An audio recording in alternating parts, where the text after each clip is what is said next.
প্রত্যেক শিক্ষার্থী আমাদের ভাই বোনের মতো, তাদের পাশে দাঁড়ানো আমরা আমাদের কর্তব্য মনে করি। ধন্যবাদ সাংবাদিক ভাই বোন আপনাদেরকে। আজকে এই হেল্প ডেস্কের আয়োজন করেছে সৈয়দ সোহরাওয়ার্দী মেডিকেল কলেজ ছাত্রদল। এটি আসলে প্রতিষ্ঠা হয়েছিল বেগম খালেদা জিয়া মেডিকেল কলেজ নামে। এই জন্য মেডিকেলের নাম বলার সময় দেখা যায় তখন বেগম খালেদা জিয়া মেডিকেল কলেজ চলে আসে। তো আজকে যে ভালো উদ্যোগ নিয়েছে এটি আসলে বেগম খালেদা জিয়া এবং ভারপ্রাপ্ত চেয়ারম্যান জনাব তারেক রহমান, যে আমাদেরকে রাজনৈতিক শিক্ষা দিয়েছেন। আমরা যে দীক্ষায় দীক্ষিত হয়েছি, প্রত্যেক শিক্ষার্থী আমাদের ভাই বোনের মতো, তাদের পাশে দাঁড়ানো আমরা আমাদের কর্তব্য মনে করি।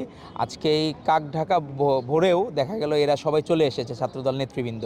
এখানে আমার সাথে উপস্থিত আছেন ছাত্রদলের এখানকার সভাপতি ডাক্তার তাওহিদুল ইসলাম সৈকত, সেক্রেটারি ডাক্তার ইমরান হোসেন, ভবিষ্যৎ আমাদের নেতৃত্ব শিহাব, সিফাত সহ বাকি অন্যান্য নেতৃবৃন্দ। আমরা তাদেরকে ধন্যবাদ জানাই, কারণ আমাদের যে রাজনৈতিক শিক্ষা সেটি হচ্ছে শিক্ষার্থী বান্ধব সরকারই হচ্ছে আমাদের তারেক রহমানের কমিটমেন্ট। কারণ শিক্ষার্থীদের পাশে দাঁড়ানো আমরা আমাদের কর্তব্য মনে করি, এবং আমাদের ক্যাম্পাস ভিত্তিক রাজনীতি যেভাবে শুরু হয়েছে সেটির ধারাবাহিকতা যায় থাকে। আপনি দেখবেন 24-এর গণ অভ্যুত্থান পরবর্তী সময়ে কোথাও কোনো হ্যারাসমেন্টের কোনো আপনি ইতিহাস পাবেন না। না কোনো জায়গায় যে ওই যে শেখ মুজিবের বন্দনা করার জন্য, তার পূজা করার জন্য সেখানে কোটি কোটি টাকার বাণিজ্য হইতো, কিন্তু এগুলো দেখবেন আপনার কিচ্ছু হয় না।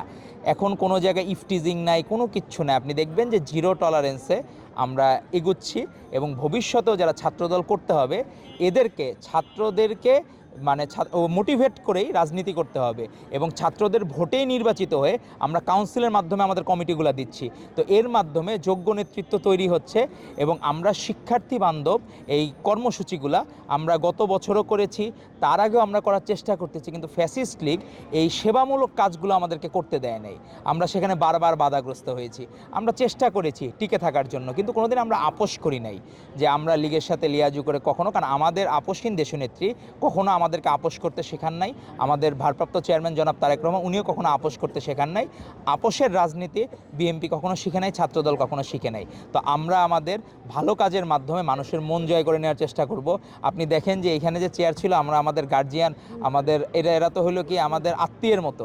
তো আমরা আত্মীয় হিসাবে তাদেরকে ট্রিট করার চেষ্টা করছি আমাদের সাধ্য মতো, যতটুকু আমাদের সাধ্যে কুলায়। তো আমরা আমাদের এই ভালো কাজের ধারাবাহিকতা ছাত্রদল অব্যাহত রাখবে, এবং ভালো কাজের মাধ্যমে গতকাল তফসিল ঘোষণা হয়েছে।